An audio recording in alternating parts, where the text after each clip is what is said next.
Hi friends, welcome back to our channel Sahasra Village Webs. కొద్దిసేపటి క్రితమే మహిళా కబడ్డీ ప్రపంచ ఛాంపియన్షిప్ చైనా తైపీస్ పైన భారత మహిళలు విజయం సాధించారు 35-28 తేడాతో. ఈ మధ్య కాలంలోనే భారత ఉమెన్స్ కూడా వరల్డ్ కప్ గెలవడం, అలానే మహిళలు బ్రైండ్లెస్ ఉన్నటువంటి వాళ్ళు వరల్డ్ కప్ క్రికెట్లో గెలవడం చాలా సంతోషించదగ్గ విషయం.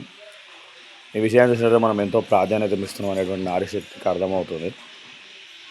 Hartley congratulations all teams, kabaddi, cricket. మీరు మరింత ముందుకెళ్ళాలని, మరింత ముందుకు కొనసాగాలని సదా ఆశిస్తున్నాను. ఈ క్వశ్చన్స్ మనకు కాంపిటేటివ్ పర్పస్లో అడగడానికి అవకాశం ఉంది. Thank you everyone, thank you very much. And like, share, subscribe, comment Sahasra Village Webs. Thank you everyone.